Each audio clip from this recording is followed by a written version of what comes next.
என் உயிரினும் மேலான அன்பு பிள்ளையே, கலங்கிய கண்களுடனும் பெரும் பாரத்தை நெஞ்சில் சுமந்து கொண்டும் இந்த நொடியில் என்னை நினைத்து உருகிக் கொண்டிருக்கும் உன்னோடுதான் கைலாயநாதனான நான் பேசிக் கொண்டிருக்கிறேன். ஈசனா என்னிடம் பேசுகிறார் என்று உன் மனம் ஒரு கணம் திகைக்கலாம். ஆம் மகனே, மகளே, உன்னைத் தவிர எனக்கு வேறு யார் இருக்கிறார்கள்? நீ ஏற்றும் தீபத்தின் ஒளியில் மட்டுமல்ல, நீ சிந்தும் ஒவ்வொரு துளி கண்ணீரிலும் நான் உறைந்திருக்கிறேன். சிவனே துணை என்று என்னை முழுமையாக நம்பி என் பாதங்களை இறுகப் பற்றிக் கொண்ட உன்னை நான் ஒருபோதும் நடுத்தெருவில் கைவிட மாட்டேன். உன் வீட்டு பூஜை அறையில் நீ அமர்ந்து கொண்டு எனக்கு யாருமே இல்லையே ஈசனா, என் குடும்பத்தில் ஏன் இத்தனை குழப்பங்கள்? நான் எந்த துரோகமும் யாருக்கும் செய்யவில்லையே, பின்பு ஏன் என் வாழ்க்கையில் மட்டும் இத்தனை கண்ணீர் என்று நீ குமுறி குமுறி எழும் ஒவ்வொரு சத்தமும் கைலாயத்தில் இருக்கும் என் செவிகளை வந்தடையாமல் போகுமா? பிறருக்கு தெரிந்தால் கேலி செய்வார்களே என்று உனக்குள்ளேயே நீ புதைத்து வைத்திருக்கும் அத்தனை வேதனைகளையும் நான் அறிவேன். சுற்றமும் நட்பும் உன்னை தூற்றி பேசும்போதும், நீ உயிராக நினைத்த உறவுகள் உன்னை தனிமரமாய் நிற்க வைத்து வேடிக்கை பார்க்கும்போதும் உனக்குள் சுக்குநூறாக உடைந்த இதயம் எனக்கு தெரியும். வீட்டிற்குள் நுழைந்தாலே ஏதோ ஒரு இனம் புரியாத பயம், அடுத்தடுத்து வரும் மருத்துவச் செலவுகள், கணவன் மனைவிக்குள் எதற்கெடுத்தாலும் வாக்குவாதம், பிள்ளைகளின் எதிர்காலம் குறித்த தீராத கவலை, இப்படி நாலாபுரமும் உன்னை சூழ்ந்திருக்கும் இருளை பார்த்து இனி அவ்வளவுதான் என் வாழ்க்கை என்று நீ விரக்தியின் விளிம்பிற்கே சென்று விட்டாய். ஆனால் என் அன்பு பிள்ளையே, ஒரு தகப்பனாக உனக்கு துணையாக நிற்க வேண்டியது இந்த ஈசனின் பொறுப்பல்லவா? உன்னை சுற்றியுள்ள மனிதர்கள் உன்னை ஏமாற்றலாம், நிராகரிக்கலாம். ஆனால் பிறப்பிற்கும் இறப்பிற்கும் அப்பாற்பட்ட இந்த பரம்பொருள் உன்னை ஒருபோதும் வீழவிட மாட்டேன். நீ படும் கஷ்டங்கள் எல்லாம் இனி முடியப் போகிறது என்பதற்கான முதல் அறிகுறிதான் நீ இப்போது கேட்டுக்கொண்டிருக்கும் இந்த திருவாக்கு. இதனை ஏதோ எதேச்சையாக உன் கண்களில் பட்ட ஒரு சாதாரண செய்தியாக நினைத்து விடாதே. பல கோடி மனிதர்கள் வாழும் இந்த உலகத்தில் உன்னை மட்டும் தேர்ந்தெடுத்து உன் ஈசன் உன்னோடு பேசிக் கொண்டிருக்கிறேன் என்றால், உன் தலையெழுத்தை நானே என் கைகளால் திருத்தி எழுதப் போகிறேன் என்று அர்த்தம். இதை முழுமையாக உள்வாங்காமல் நீ பாதியில் விலகிச் சென்றால் அது உன்னை தேடி வந்த மாபெரும் பாக்கியத்தை நீயே உதாசீனப்படுத்துவதற்குச் சமம். உன் இல்லத்தில் இத்தனை காலமாக ஏன் இவ்வளவு சண்டை சச்சரவுகள்? ஏன் இவ்வளவு வறுமை? நீ எவ்வளவுதான் வியர்வை சிந்தி உழைத்தாலும் கையில் காசு தங்காமல் நிம்மதியில்லாமல் போனதற்கு என்ன காரணம் தெரியுமா? உன் குடும்பத்தை, உன் வம்சத்தை வாழையடி வாழையாக காக்க வேண்டிய மாபெரும் பெண் தெய்வ சக்தி ஒன்று உன் வீட்டு வாசற்படியிலேயே பல காலமாக தடுத்து நிறுத்தப்பட்டிருக்கிறாள். உன் வீட்டில் படிந்திருக்கும் சில எதிர்மறை எண்ணங்களாலும் உன்னை சுற்றியுள்ளவர்களின் கண் திருஷ்டியாலும் அவளால் உன் வீட்டுக்குள் நுழைய முடியாமல் வாசலிலேயே காத்து நிற்கிறாள். எந்த வீட்டில் அந்த தாயின் சக்தி இல்லையோ அங்கு எப்படி நிம்மதி நிலைக்கும்? ஆனால் என் பிள்ளையே, இனி நீ கலங்க வேண்டாம். உனக்காக, உன் கண்ணீருக்காக கைலாயத்திலிருந்து அன்னை பராசக்தியை நானே உன் இல்லத்திற்கு அனுப்பி வைத்திருக்கிறேன். வரப்போகும் இந்த மங்களகரமான ஆடி மாத கடைசி வெள்ளிக்கிழமை அன்று அகில உலகத்தையும் ஈன்றெடுத்த அந்த ஜெகதாம்பிகை உன்னை பெற்ற தாயாக உன் வீட்டுக்குள் அடியெடுத்து வைக்கப் போகிறாள். இது சத்தியம். என் நெற்றிக் கண்ணிலிருந்து தோன்றும் நெருப்பை காட்டிலும் நான் உனக்கு கொடுக்கும் இந்த வாக்கு சத்தியமானது. அந்த பெண் தெய்வம் சாதாரணமானவள் அல்ல. உன்னை ஆட்டி படைக்கும் அத்தனை திருஷ்டிகளையும் தடைகளையும் வறுமையையும் வேரோடு சாய்க்கும் திரிசூலத்தோடு அவள் வருகிறாள். இத்தனை காலமாக வாசலில் நின்றவள் இந்த வெள்ளிக்கிழமை உன் வீட்டு வாசற்படியை தாண்டி உன் பூஜை அறையில் நிரந்தரமாக கொலுவிருக்கப் போகிறாள். அவள் உள்ளே நுழையும் அந்த புனிதமான நொடிகள் உன் குடும்பத்தின் தலைவிதியையே ஒட்டுமொத்தமாக மாற்றி எழுதப் போகிறது. பிரிந்த உறவுகள் ஒன்று சேரும். காய்ந்து போன உன் குடும்ப மரம் மீண்டும் துளிர்க்கும். அந்த மகாசக்தி அன்னை பராசக்தி உன் இல்லத்திற்குள் நுழையும் போது நீ வெறும் கையோடு அவளை வரவேற்கக்கூடாது. அவளை எப்படி உள்ளே அழைக்க வேண்டும்? இத்தனை காலமாக அடைபட்டிருந்த உன் வீட்டு வாசற்படியை அவளுக்காக எப்படி திறந்து வைக்க வேண்டும்? எந்தெந்த பிழைகளை நீ உடனடியாக திருத்திக் கொள்ள வேண்டும்? உன் மனதை நீ எப்படி தூய்மைப்படுத்த வேண்டும் என்பதை நான் உனக்கு தெளிவாக போதிக்கப் போகிறேன். கவனமாக செவிமடு என் பிள்ளையே. ஒரு சின்ன தவறு கூட அந்த தாயின் வருகையை தாமதப்படுத்திவிடக்கூடாது. உன் மனதிற்குள் உறைந்திருக்கும் அந்த பழைய வலிகளையும் யார் மீதோ நீ கொண்டிருக்கும் கோபத்தையும் முதலில் நீ தூக்கி எறிய வேண்டும். ஆமாம் என் அன்பு பிள்ளையே, உனக்கு துரோகம் செய்தவர்களை நினைத்து நினைத்து நீ குமுறுவது எனக்கு புரிகிறது. அவர்கள் செய்த வஞ்சகமும் உன் முதுகுக்குப் பின்னால் அவர்கள் பேசிய சுடுசொற்களும் உன் இதயத்தை அம்பாக துளைத்திருக்கின்றன. நீ அவர்களுக்கு நன்மையை மட்டுமே செய்தாய், உன் உழைப்பையும் அன்பையும் கொட்டிக் கொடுத்தாய்.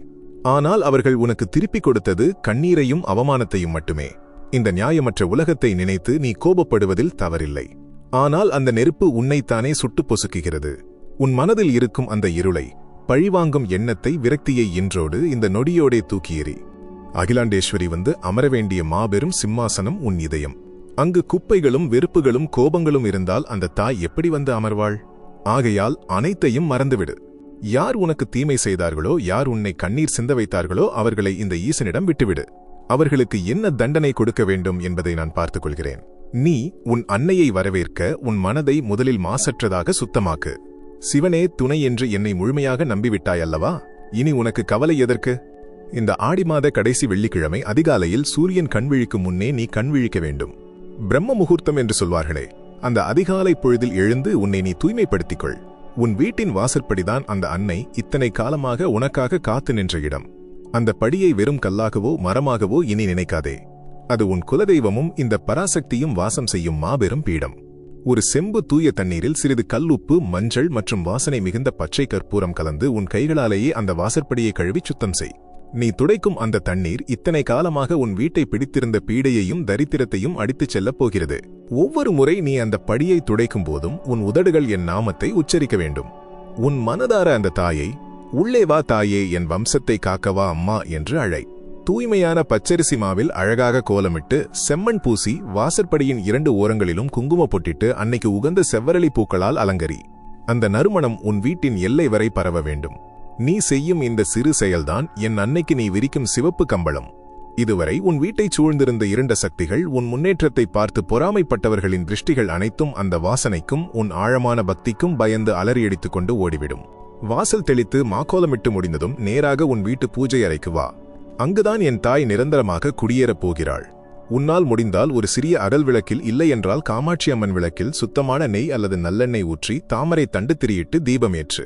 அந்த தீபத்தின் சுடர் ஒளிரத் தொடங்கும் அந்த புனிதமான தருணத்தில் உன் வீட்டிற்குள் ஒரு மெல்லிய அதிர்வையும் இதுவரை இல்லாத ஒரு புதிய அமைதியையும் நீயே உணர்வாய். ஏதோ ஒரு இனம் புரியாத நறுமணம் உன்னை உரசிக்கொண்டு செல்வது போல் தோன்றும். அது சாதாரண நறுமணம் அல்ல என் பிள்ளையே. அகில உலகத்தையும் தன் மூச்சுக்காற்றில் ஆளும் அந்த பராசக்தி உன் கண்ணீருக்கான என் கட்டளையை ஏற்று உன் வாசற்படியை தாண்டி உன் வீட்டுக்குள் வலதுகால் எடுத்து வைத்துவிட்டாள் என்பதற்கான முதல் சாட்சி அதுதான். அவள் உள்ளே வந்ததும் என்ன செய்வாள் தெரியுமா? முதலில் அவள் கருணை பார்வைப்படுவது நீ இத்தனை காலமாக அழுது தீர்த்த உன் தீராத கவலைகளின் மீதுதான். உன் குடும்பத்திற்குள், கணவன் மனைவிக்குள் இருந்த அந்த புரிதலில்லாத தன்மையை அவள் நீக்குவாள். இருவரது மனதிலும் இருக்கும் தேவையற்ற பிடிவாதங்களை அகற்றி மீண்டும் பழைய அன்பையும் நேசத்தையும் துளிர்க்கச் செய்வாள். பிள்ளைகளால் உனக்கு ஏற்பட்டிருந்த பெருத்த மன உளைச்சலை வேரோடு பிடுங்கி எறிவாள். உன் வாரிசுகளின் தலையெழுத்தை அவர்கள் நல்ல வழியில் செல்லும்படி தன் திருக்கரங்களால் திருத்தி எழுதுவாள். திருமணம் தள்ளிப்போன உன் பிள்ளைகளுக்கு மங்கள ஓசையை ஒலிக்கச் செய்வாள். பணக்கஷ்டத்தால், தீராத கடன் தொல்லையால் நீ பட்ட அவமானங்கள் இனி ஒட்டுமொத்தமாக முடிவுக்கு வரப்போகிறது. உன்னை ஏளனமாக பேசிய அதே உறவுகளின் முன்னால் உன்னை தலைநிமிரச் செய்யும் முழு பொறுப்பையும் அந்த தாய் ஏற்றுக்கொண்டாள். அவள் உன் வீட்டுக்குள் அடியெடுத்து வைத்த மறுநொடியே இதுவரை இரும்பு கதவுகளாய் மூடிக்கிடந்த உன் அதிர்ஷ்ட கதவுகள் அனைத்தும் உனக்காக திறக்கப்படும். அன்னை உன் வீட்டிற்குள் வந்துவிட்டாள். அவள் வருகையால் உன் வீடே சுபிட்சமடையப் போகிறது.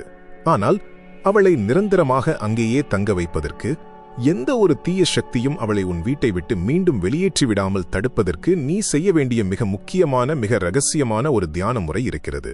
அது தெரிந்தால் மட்டுமே அந்த தாய் உன் வம்சத்தையே 7 ஜென்மத்திற்கும் காக்கும் மாபெரும் கவசமாக என்றென்றும் உன் வீட்டிலேயே நிலைத்திருப்பாள். சித்தர்கள் மட்டுமே அறிந்த அந்த மாபெரும் இரகசியத்தை இப்போது உனக்கு நான் சொல்லப் போகிறேன். உன் கவனத்தை முழுமையாக சிதறவிடாமல் என்னிடம் செலுத்து. சித்தர்கள் தங்கள் நெஞ்சுக்குழிக்குள் இரகசியமாக பாதுகாத்து வந்த அந்த மாபெரும் தியான முறையை, சிவனே துணை என்று என்னை முழுமையாகச் சரணடைந்த உனக்கு இப்போது நான் உபதேசிக்கிறேன். இதை ஒரு சாதாரண செயலாக நினைத்து விடாதே. இது உன் இல்லத்தை ஒரு மாபெரும் சக்தி பீடமாக மாற்றப்போகும் ரசவாதம். தீபம் ஏற்றிய அந்த பூஜை அறையில் ஒரு சிறு பாயிலோ அல்லது ஒரு தூய்மையான துணியின் மீதோ கிழக்கு முகமாக பார்த்து அமர்ந்து கொள். உன் முதுகுத்தண்டு நேராக இருக்கட்டும். உன் கண்களை மெதுவாக மூடி உன் மனதை அலைபாய விடாமல் அந்த தீபத்தின் சுடரை மட்டும் உன் அகக்கண்ணால் உற்று நோக்கு. வெளியே கேட்கும் எந்த சத்தமும் உன் செவிகளை தீண்டக்கூடாது. உன் மூச்சுக்காற்று உள்ளே செல்வதையும் வெளியே வருவதையும் மட்டுமே நீ கவனிக்க வேண்டும்.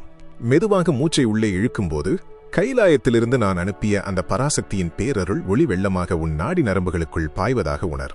மூச்சை வெளியே விடும்போது இத்தனை காலமாக உன் உடலிலும் மனதிலும் உன் இல்லத்திலும் தங்கியிருந்த அத்தனை வேதனைகளும் தரித்திரங்களும் நோய்களும் கரும்புகையாக வெளியேறுவதாக நினைத்துக்கொள். இப்படி சில கணங்கள் நீ செய்யும்போது உன் உடலே ஒரு இறகு போல லேசாவதை நீ உணர்வாய். அந்த அமைதியான நிலையில் உன் 2 கைகளையும் மார்புக்கு நேராக குவித்து வைத்துக்கொள். உன் மனதிற்குள் அகிலாண்டேஸ்வரியின் அந்த பிரம்மாண்டமான ரூபத்தை கொண்டு வா. அவளின் கருணை ததும்பும் முகத்தையும் அபயமளிக்கும் திருக்கரங்களையும் நினைத்துப்பார்.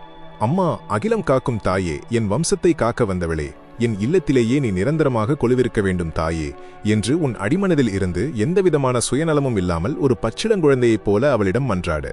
வாய்விட்டு சத்தம் போட்டு நீ அழைக்க வேண்டியதில்லை. உன் கண்ணீரின் ஈரம் காயும் முன்பே அவள் உன் குரலுக்கு செவிசாய்ப்பாள். உன் மனதார அவளை அழைத்த பிறகு முழுமையான மௌனத்தில் ஆழ்ந்துவிடு. அந்த மௌனத்தில் ஒரு மாபெரும் சக்தி பிறக்கும். உன் வீட்டு பூஜை அறையில் ஒரு மெல்லிய அதிர்வு உருவாவதை உன்னால் உணர முடியும். உன் உடம்பில் சிறு புல்லரிப்பு ஏற்படும்.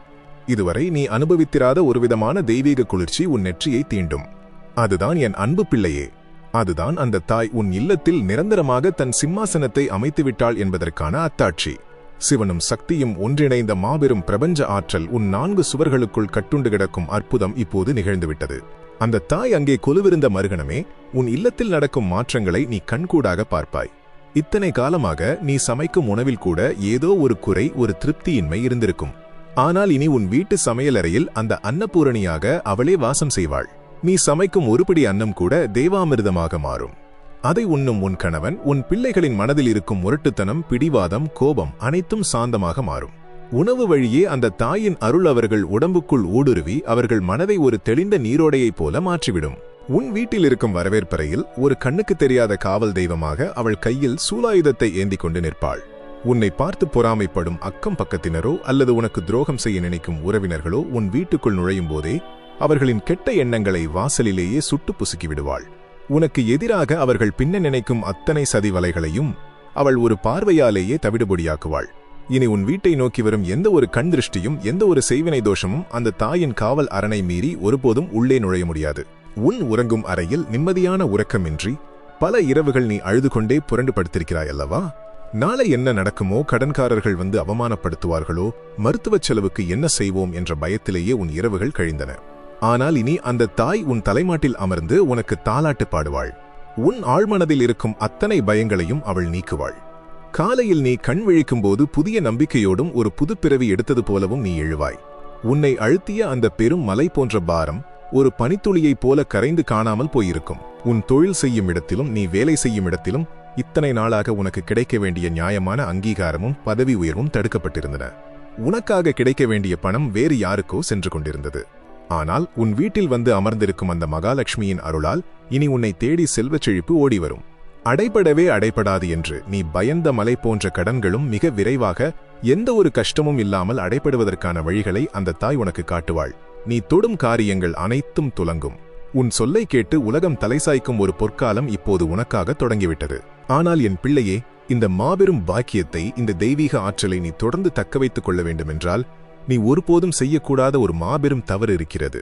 அந்த தவறை மட்டும் நீ செய்துவிட்டால் வந்த அன்னை மறுகணமே கண்ணீரோடு உன் வீட்டை விட்டு வெளியேறி விடுவாள். அதன் பிறகு கைலாயநாதனான நானே நினைத்தாலும் அவளை தடுத்து நிறுத்த முடியாது. அப்படிப்பட்ட அந்த மாபெரும் பிழை என்ன?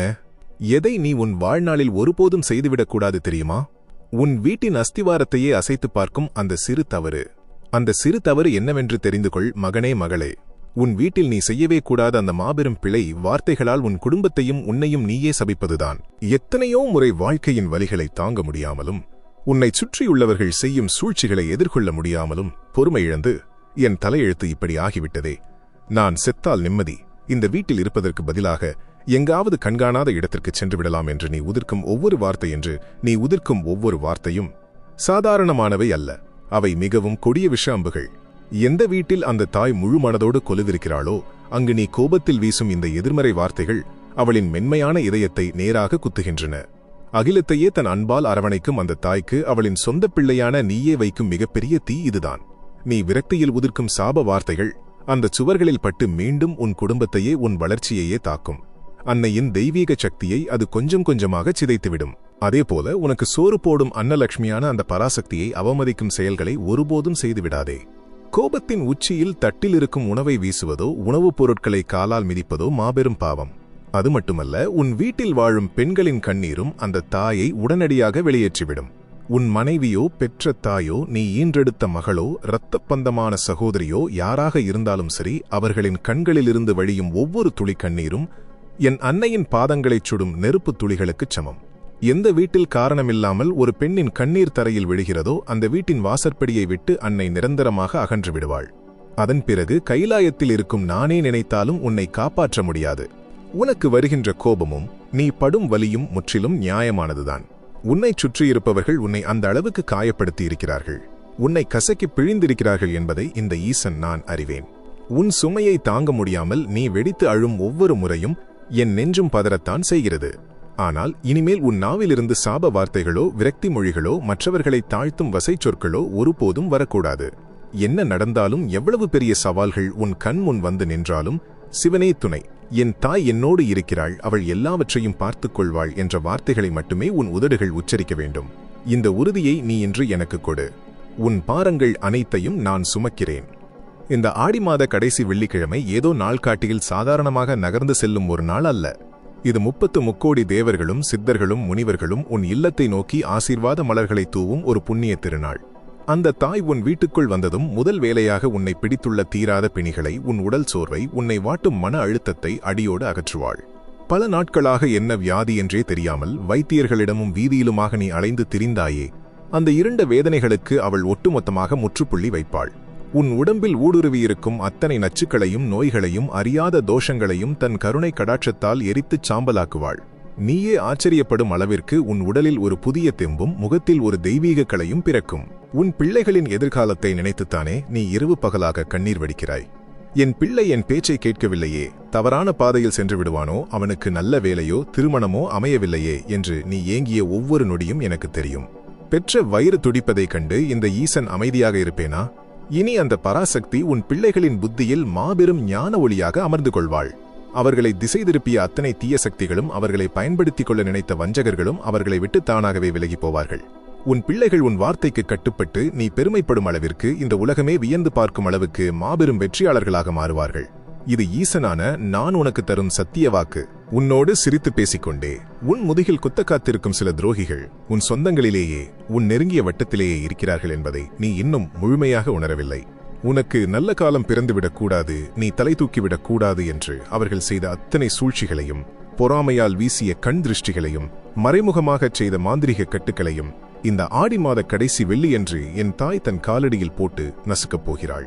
உன்னை சுற்றியிருந்த கண்ணுக்கு தெரியாத அந்த சிலந்தி வலைகள் அத்தனையும் இன்றோடு அருந்து விழப்போகின்றன. இனி நீ நிமிர்ந்து நடக்கலாம். உன்னை பார்த்து நகைத்தவர்கள், உன்னை ஏளனம் செய்தவர்கள், உன்னால் இனி ஒன்றுமே முடியாது என்று தூக்கி எறிந்தவர்கள் அனைவரும் உன் அசுர வளர்ச்சியைக் கண்டு வாயடைத்துப் போகும் காலம் இது. இந்த ஆடி மாத கடைசி வெள்ளிக்கிழமை உன் வீட்டை ஒரு மாபெரும் கோவிலாக மாற்றப் போகிறது. நீ சுவாசிக்கும் ஒவ்வொரு மூச்சுக்காற்றிலும் அந்த தாயின் வாசனை நிறைந்திருக்கும். ஆனால் உன் வீட்டில் அந்த தாயின் சக்தி முழுமையாக இறங்கிவிட்டது என்பதை, அவள் அங்கே நிரந்தரமாக கொலுவிருந்து விட்டாள் என்பதை நீ எப்படி உறுதிப்படுத்திக் கொள்வது? அவள் உன் வீட்டுக்குள் வந்துவிட்டாள் என்பதற்கான ஒரு நேரடி சாட்சியை, உன்னால் மறுக்க முடியாத ஒரு மாபெரும் அடையாளத்தை அவள் உனக்காக விட்டுச் செல்வாள். அந்த அடையாளம் உன் வீட்டின் ஒரு குறிப்பிட்ட திசையில் ஒரு குறிப்பிட்ட பொருளின் மூலமாக வெளிப்படும். அதை நீ உன் கண்களால் பார்த்துவிட்டால் இனி உன் வம்சத்தில் வறுமை என்ற சொல்லே கிடையாது, துன்பம் என்ற இருளே வராது என்பதை நீ உறுதியாக நம்பலாம். உன் கண்களாலேயே நீ காணப்போகும் அந்த பேரதிசயம் என்ன? அந்த அடையாளம் எப்படி இருக்கும்? அது எந்த திசையில் உனக்கு தோன்றும்? அதை நீ எப்படி சரியாக அடையாளம் கண்டுகொள்ள வேண்டும்? அந்த அடையாளத்தை கண்டவுடன் நீ சொல்ல வேண்டிய ரகசிய மந்திரம் என்ன? அந்த ரகசிய அடையாளம் என்னவென்று தேடுகிறாயா என் அன்பு மகனே, மகளே? உன் வீட்டின் ஈசான்ய மூலை என்று சொல்லப்படும் வடகிழக்கு திசையை உற்று கவனி. அங்கே நீ ஏற்றி வைத்த தீபத்தின் சுடர் எந்த காற்றிற்கும் அசையாமல் மேல் நோக்கி நேராக ஒரு தங்க ஊசியைப் போல பிரகாசிப்பதை காண்பாய். அதே நேரம் உன் பூஜை அறையிலிருந்து இதுவரை நீ உன் வாழ்நாளில் உணர்ந்திராத ஒரு மாபெரும் தெய்வீக வாசம், வாடாமல்லி, மரிக்கொழுந்து, தாழம்பூ மற்றும் ஜவ்வாது கலந்த ஒரு சுகந்த நறுமணம் திடீரென உன்னை சுற்றித் தவழும். உனக்குச் சற்றும் சம்பந்தமில்லாத மலர்களின் வாசம் அது. உன் உடலில் ஒரு மெல்லிய சிலிர்ப்பு தோன்றி மறையும். உன் இமைகளில் காரணம் புரியாமல் 2 சொட்டு ஆனந்த கண்ணீர் துளிர்க்கும்.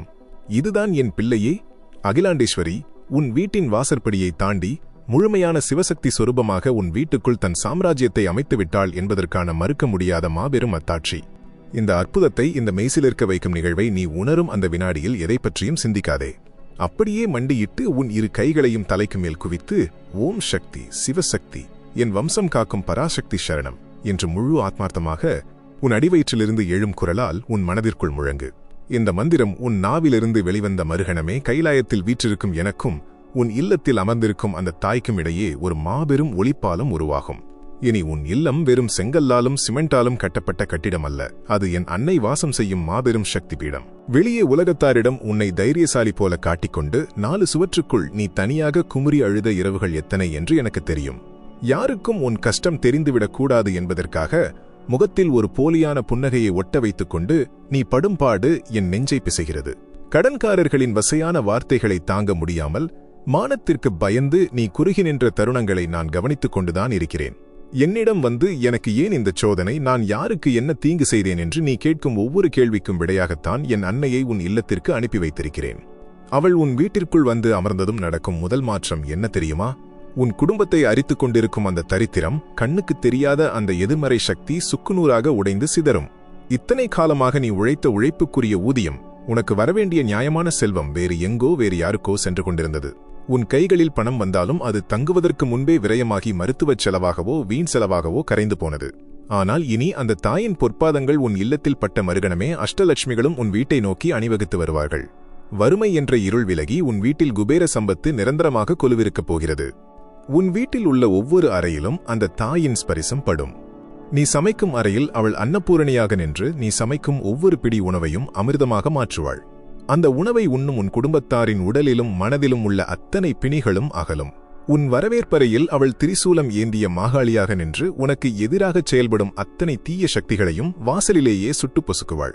உன்னை பார்த்து பொறாமைப்பட்டு நீ என்றைக்கும் முன்னேறக்கூடாது என்று எண்ணி உன் வீட்டின் மீது வீசப்பட்ட அத்தனை கண்திருஷ்டிகளும் மாந்திரிகச் சூழ்ச்சிகளும் வந்த சுவடு தெரியாமல் அவளின் ஒரு பார்வையால் சாம்பலாகிப் போகும். உன் பிள்ளைகளின் நிலைமையை நினைத்து நீ படும் வேதனை இனி முடிவுக்கு வரும். அவர்கள் சொல் பேச்சு கேட்காமல் தங்கள் எதிர்காலத்தை தாங்களே பாழாக்கிக் கொண்டிருக்கிறார்களே என்று நீ சிந்திய கண்ணீரை அந்த தாய் தன் திருக்கரங்களால் துடைப்பாள். உன் பிள்ளைகளின் புத்தியில் ஞான சரஸ்வதியாக அவள் அமர்ந்து அவர்களை சரியான பாதைக்கு திருப்புவாள். தீய பழக்கங்களிலிருந்தும் தவறான நண்பர்களிடமிருந்தும் அவர்களை விடுவித்து உன் வம்சம் பெருமைப்படும் அளவிற்கு அவர்களை உயர்த்திக் காட்டுவாள். திருமணமாகாமல் தள்ளிப்போகும் உன் வாரிசுகளுக்கு தகுந்த வரனை அமைத்துக் கொடுத்து உன் வீட்டில் கெட்டிமேள சத்தம் கேட்கச் செய்வாள். நீ முழுமையாக நம்பிய சொந்தங்களே, உன்னை நடுத்தெருவில் நிறுத்திய போது நீ அனுபவித்த அந்த துரோகத்தின் வலியை நான் அறிவேன். உன்னை பயன்படுத்திவிட்டு தூக்கி எறிந்தவர்களின் முன்னால் நீ கூனி குறுகி நிற்க வேண்டியதில்லை. உனக்கு எதிராக அவர்கள் பின்ன நினைத்த வலைகளை தவிடுபொடியாக்கி உன்னை ஒரு மாபெரும் ராஜ சிம்மாசனத்தில் அமர வைக்கும் பொறுப்பை இந்த ஈசன் நான் எடுத்துக்கொண்டேன். உன்னை ஏளனம் செய்த அத்தனை முகங்களும் இனி உன் வளர்ச்சியைக் கண்டு வியந்து உன்னிடம் கைகட்டி நிற்கும் காலம் தொடங்கிவிட்டது. ஆனால் என் அன்பு பிள்ளையே, இந்த மாபெரும் அருளை தொடர்ந்து தக்கவைத்துக் கொள்ள நீ ஒரு உறுதியான முடிவை எடுக்க வேண்டும். உன் மனதில் இருக்கும் அந்த பழைய காயங்களை, உனக்கு துரோகம் செய்தவர்களைப் பற்றிய நினைவுகளை இன்றோடு குழிதோண்டி புதைத்துவிடு. கோபமும் வஞ்சகமும் பழிவாங்கும் எண்ணமும் இருக்கும் இடத்தில் என் அன்னை ஒருபோதும் குடியிருக்க மாட்டாள். உன் மனதை ஒரு தூய்மையான பளிங்கை போல மாற்று. உனக்கு தீமை செய்தவர்களை நீ மன்னிக்காவிட்டாலும் பரவாயில்லை. அவர்களைப் பற்றிய நினைவுகளை உன் மனதிலிருந்து அகற்றிவிடு. அவர்களுக்கு கொடுக்க வேண்டிய தீர்ப்பை இந்த கர்மாவின் நாயகனான நான் என் கையில் எடுத்துக்கொள்கிறேன். நீ உன் குடும்பத்தின் மகிழ்ச்சியைப் பற்றியும் உன்னை தேடி வந்திருக்கும் இந்த மாபெரும் பாக்கியத்தைப் பற்றியும் மட்டுமே சிந்திக்க வேண்டும். இந்த ஆடி மாத கடைசி வெள்ளியன்று அன்னை உன் இல்லத்தில் நிரந்தரமாக தங்கிவிட்டாள் என்பதை உறுதி செய்து கொண்ட பிறகு அவளின் அருளாற்றலை என்றென்றும் உன் வம்சத்தோடு கட்டிப்போட ஒரு மாபெரும் இரகசிய பரிகாரத்தை நீ செய்தாக வேண்டும். இது காலம் காலமாக பலரால் மறைக்கப்பட்ட ஆத்ம ஞானிகள் மட்டுமே தங்களுக்குள் செய்து பலனடைந்த ஒரு அதிநுட்பமான வழிபாட்டு முறை. இந்த ஒரு செயலை நீ செய்து முடித்துவிட்டால் அடுத்த 7 தலைமுறைக்கும் உன் வம்சத்தில் வறுமையோ நோயோ கஷ்டமோ எட்டிப் பார்க்க முடியாது. அந்த இரகசிய பரிகாரத்திற்கு தேவையான பொருட்கள் மிக மிக எளிமையானவை. ஆனால் அதன் சக்தி அண்டசராசரங்களையும் கட்டி இழுக்கும் வல்லமை பெற்றது. உன் வீட்டில் இருக்கும் 3 எளிய பொருட்களைக் கொண்டு நீயே உன் கைகளால் ஒரு மாபெரும் சக்தி முடிச்சை உருவாக்கப் போகிறாய். அந்த முடிச்சு உன் பூஜையறையில் இருக்கும் வரை இந்த உலகத்தில் உள்ள எந்த ஒரு சக்தியாலும் உன்னையோ உன் குடும்பத்தையோ அசைத்துக்கூட பார்க்க முடியாது. அந்த 3 பொருட்கள் என்ன? அந்த சக்தி முடிச்சை நீ எப்படி உருவாக்க வேண்டும்?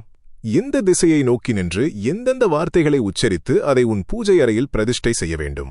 அந்த மாபெரும் சக்தி முடிச்சை உருவாக்க உனக்கு தேவையான அந்த 3 எளிய பொருட்கள் என்னவென்று சொல்கிறேன். உன் முழு கவனத்தையும் சிதறவிடாமல் கேட்டுக்கொள் என் அன்பு பிள்ளையே. முதலாவது பொருள், மாபெரும் கடலெண்ணெய் தன் கர்ப்பத்தில் சுமந்து ஈன்றெடுத்த சுத்தமான கல் உப்பு. இரண்டாவது, மங்களத்தின் முழு உருவமாக திகழும் எந்த பழுதும்படாத ஒரு மாசற்ற விரலி மஞ்சள். மூன்றாவது, பிரபஞ்சத்தில் உள்ள அத்தனை தெய்வங்களையும் தன்பால் ஈர்க்கும் அற்புதம் வாய்ந்த மாபெரும் வாசம் கொண்ட சிறிதளவு பச்சை கற்பூரம். இந்த 3மே சாதாரண பொருட்கள் அல்ல மகனே மகளே. இவை 3ம் ஒன்றிணையும் போது இந்த உலகத்தின் அத்தனை நேர்மறை ஆற்றல்களையும் தன்னுள் சுருட்டி இழுத்து வைத்துக் கொள்ளும் ஒரு மாபெரும் பிரபஞ்சகாந்தமாக உருவெடுக்கின்றன. இவற்றை எப்படி பயன்படுத்த வேண்டும் என்று சொல்கிறேன், கவனமாக கேள். தூய்மையான எந்த கரையும் படியாத ஒரு சிறிய மஞ்சள் நிற பருத்தி துணியை எடுத்துக்கொள். நீ ஆடி மாத கடைசி வெள்ளிக்கிழமை அதிகாலையில் நீராடி தூய்மையான ஆடை அணிந்து நான் முன்பே சொன்னது போல உன் வீட்டு வாசற்படியை சுத்தம் செய்துவிட்டு அகிலாண்டேஸ்வரியை உள்ளே அழைத்தாயே, அதன் பிறகு நேராக பூஜை அறைக்கு வா. அங்கே கிழக்கு திசையை நோக்கி அமைதியாக அமர்ந்து கொள்.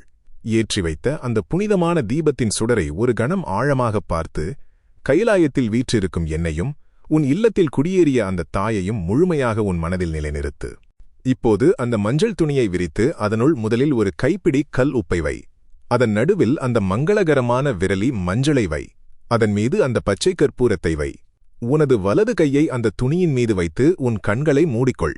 உன் நெஞ்சுக்குழியிலிருந்து எவ்வித கலங்கமும் இல்லாத தூய்மையான பக்தியோடு அந்த பராசக்தியை அழை. அம்மா, அகிலம் காக்கும் தாயே, இந்த நொடி முதல் நீதான் என் வம்சத்தை அணைத்து காக்க வேண்டும். எந்த ஒரு தீய சக்தியும் துயரமும் நோயும் வறுமையும் என் குலத்தை அண்டாமல் உன் மடியில் வைத்து என் குடும்பத்தை பாதுகாக்க வேண்டும் தாயே என்று முழுமையாக அவளிடம் உன்னை ஒப்படைத்துவிடு. நீ சிந்தும் ஒரு சொட்டு கண்ணீர் அந்த துணியின் மீது பட்டாலும் அது மாபெரும் புண்ணியமே. உன் பிரார்த்தனை முடிந்ததும் அந்த துணியை ஒன்றாக சேர்த்து ஒரு மஞ்சள் நிற நூலால் 3 முடிச்சுகள் இடு. நீ போடும் அந்த ஒவ்வொரு முடிச்சும் வெறும் துணியில் போடப்படும் முடிச்சல்ல. அது உன் குடும்பத்தையும் கைலாயத்திலிருந்து வந்திறங்கிய அந்த தாயின் அருளையும் இனி எவராலும் பிரிக்க முடியாதபடி பிணைக்கும் மாபெரும் சக்தி முடிச்சு. அந்த சக்தி முடிச்சினை உனது பூஜை அறையில் சுவாமி படங்களுக்கு அருகிலோ அல்லது நீ பணம் வைக்கும் பெட்டியிலோ யாருடைய கால்களும் படாத ஒரு தூய்மையான புனிதமான இடத்தில் பத்திரமாக வைத்துவிடு. அவ்வளவுதான் என் உயிராத்மாவே, நீ செய்து முடித்து விட்டாய். இத்தனை காலமாக உன்னை ஆட்டிப் படைத்த அந்த தரித்திர தேவதையும் உன்னை அணு அணுவாக வதைத்த கர்ம வினைகளும் என்றென்றைக்குமாக உன் வீட்டின் எல்லையை விட்டு அலறியடித்துக் கொண்டு ஓடிவிட்டன. நீ உருவாக்கிய அந்த சக்தி முடிச்சு உன் வீட்டில் இருக்கும் வரை அடுத்த 7 தலைமுறைக்கும் உன் வம்சத்தில் வறுமை என்ற சொல்லுக்கே இடமிருக்காது. நோயோ, தீர்க்க முடியாத பெருங்கடன்களோ, எதிரிகளின் சூழ்ச்சிகளோ உன் குடும்பத்தின் நிழலை கூட தொட முடியாது. இது கைலாயநாதன் நான் உனக்குத் தரும் மாறாத சத்தியவாக்கு. இனி உன் தொழில் அமோகமாக ஆலமரமாக தழைத்து வளரும். நீ தொட்ட காரியங்கள் அனைத்தும் துலங்கும். நீ எதை நினைத்து இதுவரை கண்ணீர் வடித்தாயோ, எதெல்லாம் உனக்கு கிடைக்காது என்று இந்த உலகம் உன்னை ஏளனம் செய்ததோ, அதையெல்லாம் ஒரு மாபெரும் வெற்றியாக மாற்றி உன் காலடியில் கொண்டு வந்து வைப்பாள் என் அன்னை.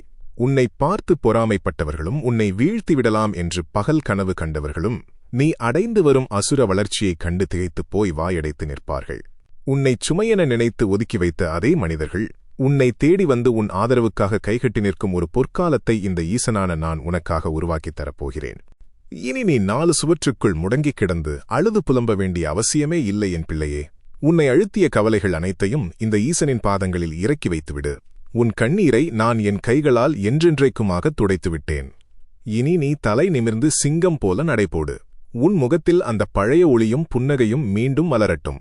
உன் மனதில் உள்ள தேவையற்ற பயத்தையெல்லாம் வேரோடு பிடுங்கி நெருப்பிலிட்டு பொசுக்கு. கைலாயநாதன் நான் இருக்கிறேன் உனக்கு துணையாக. பராசக்தி இருக்கிறாள் உன் இல்லத்தின் காவல் தெய்வமாக. உன்னை அசைத்துப் பார்க்க இந்த மூவுலகிலும் எவருக்கும் அதிகாரமில்லை. உன்னைப் போலவே இந்த உலகத்தில் எத்தனையோ பிள்ளைகள் வழிகாட்ட நாதியில்லாமல் இருட்டில் தவித்துக் கொண்டு கண்ணீரோடு போராடிக் கொண்டிருக்கிறார்கள். அவர்களின் வேதனையைத் துடைக்க ஈசனான எனக்கு நீயும் ஒரு சிறு கருவியாக மாறு. என் அருளாசியை சுமந்து வந்திருக்கும் இந்த தெய்வீக திருவாக்கினை உனக்கு தெரிந்தவர்களுக்கும் கஷ்டத்தில் இருப்பவர்களுக்கும் உன் உற்றார் உறவினர்களுக்கும் உடனடியாக பகிர்ந்துகொள். பிறர் வீட்டில் நீ ஏற்றும் இந்த ஒரு சிறு தீபம் உன் வாழ்வில் 1000 மடங்கு வெளிச்சத்தை கொண்டு வந்து சேர்க்கும். இனி உன் வாழ்வில் நடப்பதெல்லாம் சுபமே நடக்கும். உன்னை தேடி வந்த இந்த மாபெரும் பாக்கியத்தை முழுமையாக ஏற்றுக்கொண்டதற்கான சாட்சியாகவும் என் தாயை உன் இல்லத்தில் வரவேற்கும் விதமாகவும் நமது சிவனே துணை வலையொலியில் சேனல் உங்களை முழுமையாக இணைத்துக் கொள்ளுங்கள். கீழேயுள்ள கருத்துப் பெட்டியில் எந்தவிதமான சந்தேகமும் இல்லாமல் முழுமையான பக்தியோடும் ஆழமான நம்பிக்கையோடும் சிவனே துணை என்று பதிவிடுங்கள். நீங்கள் பதிவிடும் அந்த ஒவ்வொரு எழுத்தும் என் அன்னையின் திருக்கரத்தில் உள்ள திரிசூலமாக மாறி உங்கள் வாழ்வில் இனி வரவிருக்கும் சிறு தடைகளையும் சுக்குநூறாக உடைத்தெறியும். கலங்காதே என் பிள்ளையே, என்றும் உன் சிவனே உனக்குத் துணை.